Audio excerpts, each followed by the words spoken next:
Recent directs and recent reveals have shown that Nintendo's commitment to third-party titles on Switch is stronger than ever. But have they done enough to fix the problem that plagued the Wii and Wii U? What's going on, everybody? It's Zach from Switch Force. I've got Gabe here, and today we're talking all about third-party titles on the Switch. We just got announcements for Doom and Wolfenstein 2 and LA Noire. We just saw the release of NBA 2K18, upcoming games like FIFA 18 and WWE 2K18, Skyrim Special Edition. Is this enough to fix that third-party problem that Nintendo has seemed to have for years and years, or is there still more work to be done? A lot of work to be done. The fact that Doom is coming out over a year after it originally came out, still a problem. Wolfenstein next year when it's out this fall on other platforms, that's a problem. Like, until these things are day and date, I'm still not going to feel great, because if you remember, the Wii U had decent third-party support at first. Batman came to the Wii U for Christ's sakes. We had Assassin's Creed. We don't have an Assassin's Creed game on Switch quite yet. That is a major franchise. And while Skyrim is cool and FIFA is cool, we are not getting like the big tentpole releases when we're supposed to get them. Yeah, I mean, I definitely can see that, and I think that there is some proving to be done. But let's consider the fact that Nintendo came out the gates with a very strong first-party lineup, and we knew they were going to deliver us Splatoon, Mario, Zelda, and they came through with new IP in ARMS. They're delivering some ports in Mario Kart and Pokken, but they also this year have a nice lineup of sports. They've got first-person shooter now. They have a Rockstar title in LA Noire. They've got a big open RPG in Skyrim. I don't know that you could have possibly predicted a more widespread range of third-party titles in year one. And I feel like with very strong commitments, both verbally and in releases from studios and publishers like Capcom bringing Resident Evil Revelations and Bandai Namco bringing Dragon Ball, this shows to me that the Switch's sales and the way in which Nintendo is interacting with not only consumers but with companies has provided a much more fertile ground for these kinds of games, and it's only going to go up from here. So I feel like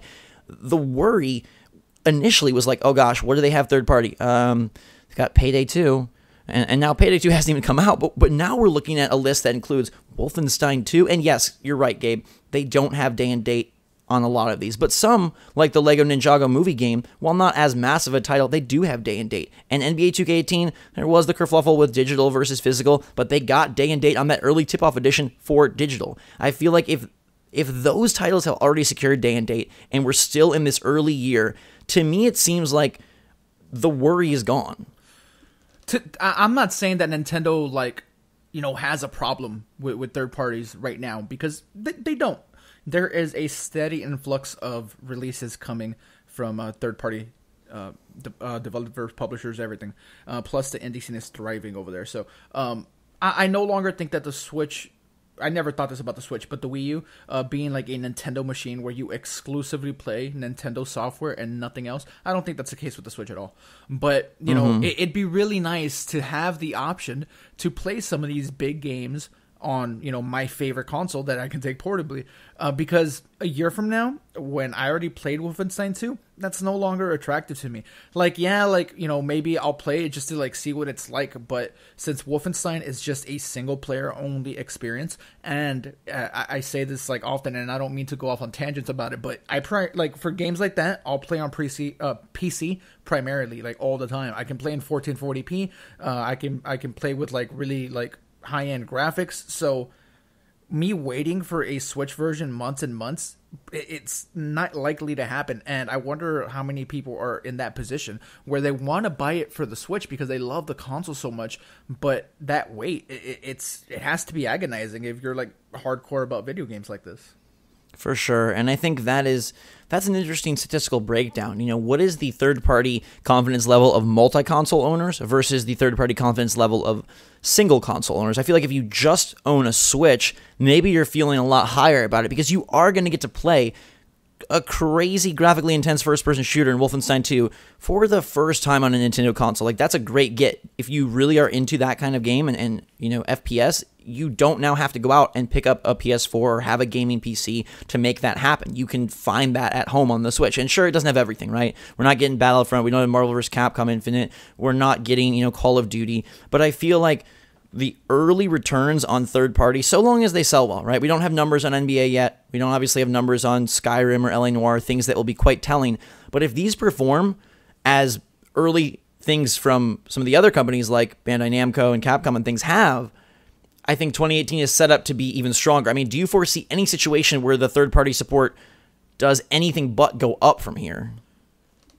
The only situation where I can see that is with like Wolfenstein. I mean, I keep going back to Wolfenstein, but there are other examples of this where they're bringing a game out like months and months later, sometimes like a year later, and people just don't buy it because they already played it, and then that reflects poorly because they'll say, "Oh, there's no interest for our stuff on Switch," and it's not that there's no interest for it; it's just that there's no interest for something that's so like late. So to me, that's the only worry. Dragon Ball FighterZ, right? Not announced for Switch whatsoever, but there is a fervor around that game. Like, people want it. It looks like really, really cool, and it's fun to play. People want that. So they say, hey, Nintendo, or Namco, Bandai Namco, or however they say it, because they flipped that name. You guys, can we really Bamco. Bamco. Can we have Dragon Ball FighterZ? They're like, yeah, we'll see how Xenoverse does. Xenoverse is like over a year old, and it's out in Japan now. It's not out in America quite yet. It's doing really well in Japan, but what if in America it doesn't perform because people already played it? And then we don't get Dragon Ball FighterZ, and that's the only worry. Just the delayed releases of these that can be like seen as a negative, but other than that, though, I don't. Let me take this somewhere else real quick. Do you foresee it? I don't know if there is an Assassin's Creed game next year, but if there is an Assassin's Creed game next year, do you think we get it on Switch, or do you think that we see like Origins on Switch next year? Like, when do we get the huge franchises? Like, right. Like the big tentpoles for the industry, like Call of Duty. Do we ever see that on Switch? I think a lot of it kind of depends on what are the parameters for success that these companies are establishing. Is it just, are they using a title like Wolfenstein 2 as like a sales barometer, or is it more like a development test? Like, are these things like, oh, we hope that freaking Doom sells well, and that will dictate if we put out Starfield when that releases, next year, when we come out with the next Elder Scrolls? Or is it more like, hey, this is kind of our dipping our toes in the water, and as long as it does serviceable, we're going to be okay. You mentioned Dragon Ball and how they said, oh, if Xenoverse sells well, then we'll do fighters. I hope that not every company takes that approach, because you're going to see something like Revelations 1 and 2 for Resident Evil. I don't think that sells. I mean, that game has been out so many times on so many platforms. I don't know that it does. Now, something like LA Noire, a really underrated game from last gen, maybe there's enough space that does do well. Is it going to perform anywhere near as well as the titles it's sandwiched between in terms of like Mario Odyssey, Fire Emblem Warriors, even Xenoblade Chronicles 2? I don't think so, but I think NBA and FIFA are kind of the ones to look at, and for 2K and EA, maybe they're going to use those as their markers. I hope that it's not all just a numbers game. I hope a lot of it is a mind share game, and I hope a lot of it is a testing the development platform game, and that, Ubisoft has shown great support. Mario plus Rabbids sold well, right? And they had extreme critical success with that. So they have had issues with Steep. We know that's still coming. But maybe they're using Steep not as a sales test, but as a system test, and that opens up the possibility for Assassin's Creed next year. A couple of things. Do we know that Mario plus Rabbids sold well? And do we know that Steep's still coming? Like, we don't know those things. Like, we assume those things.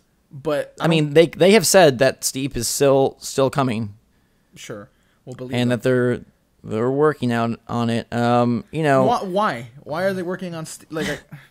And that's why I'm saying I think a lot of these things have to be just like platform tests, right? Or Nintendo relationship tests. Like, why are you bringing Doom? I mean, that's got to be a test for Wolfenstein 2, right? You'd have to. I mean, at some level, you would think. But if I mean, Doom and Wolfenstein 2 already announced, so those games are 100% coming. But if you're testing, like, if you're Ubisoft and you're testing the Switch with, like, Steep, and they have other stuff on the platform already. Rayman is out here. I don't know how Rayman is doing, but, that's a third-party game. You mentioned Rabbids, but... Rabbids, what I pulled that from was had the second spot in the UK charts after Uncharted Lost Legacy. Yeah, that game didn't sell super well. But that has nothing to do with this conversation. Third party. I'm honestly pretty happy with it. I just worry. That's my only thing. I don't want this to go any more downhill, because I think if there's even like a whiff of insecurity from third party developers and publishers, like I think they all scamper, because Nintendo does not have the best track record with third parties. Like, you know, since maybe like the GameCube or before that, probably, who knows. The Wii had a ton of it, but it was mostly shovelware just because there's so many of them out there. And is that what's happening here with the Switch? Like, it's so popular that everybody wants to be on it. Do developers just start throwing like literally everything on here? Like, yeah, I mean, how many Mario Sonic Olympic games are we going to see? Right. Well, I think you know, to me, the confidence and the output, that problem is kind of washing away. Now the problem is the day and date, and like you said, are we going to get past versions? And even though like in no way is Doom shovelware, like kind of equating it with that, because it's like, oh, what do we have in our, you know, our backstock that we can kind of push over to the Switch and get some more sales out of? What do we have in our you know, arsenal that we can throw out to these hungry Switch buyers? That to me is now the problem, like the day and date and the newness. And if NBA 2K18, which performs and plays pretty well, albeit at a lower frame rate, if Wolfenstein 2, you know, if Wolfenstein 2 is a spring or a Q1 2018 title, that's a big difference than a Q4 2018 title, right? I mean, it's still not ideal, but I think if you're playing Wolfenstein in February, that's a much better sign. And remember, this still is the first 8-9 months of Switch. So going into 2018, I feel like we are set up so nicely, because before, when we looked at third party, we said, oh, we have commitments, but no announcements, and Payday 2. And now we have actual releases, and we have companies like Rockstar and Bethesda that are putting mature rated games. To me, that's also such a resounding sign of confidence, that it's not like, hey, let's put over Hasbro party games, let's put over, you know, Monopoly Junior, let's port over Carnival games. They're giving the hardcore games to the Switch audience, and I think as long as that's received with excitement and some solid sales, next year we do get a lot more of the big stuff. I mean, look, if they can do Wolfenstein 2, they can do Assassin's Creed, right? I don't know, just because open world might be tricky, like on the. I don't know. I don't know. I just feel like if we're able to see the NBA come and we're able to see Wolfenstein come and they look solid, I don't see why Call of Duty can't be next. You know, if they can push a solid frame rate for Doom and for Wolfenstein, we absolutely should get Call of Duty next year. But let us know in the comments down below how you feel about this. Is Nintendo doing what they need to do to solve this third-party problem? Is it already solved, or are you still cautious and worried? Do you think these companies are going to scatter, like Gabe mentioned, if they don't see the sales they want, or is this more of a testing ground so that they are able to put forward their biggest, best projects in 2018 and reap the rewards of a 15 to 20 million install base Switch audience? Let us know your take down in the comments below. I am personally incredibly pleased with third party. I think getting, even though they're older, games like L.A. Noire and Wolfenstein 2 is shocking for year one of Switch, and has got to be a great fist-pumping victory for Nintendo. But give us your take. Until next time, everybody, thanks so much for watching. Fantastic day. Make sure to subscribe if you haven't already. We'll keep you up to date on all the latest and greatest from Nintendo and the Switch. And until next time, for myself and Gabe, Switch Force out.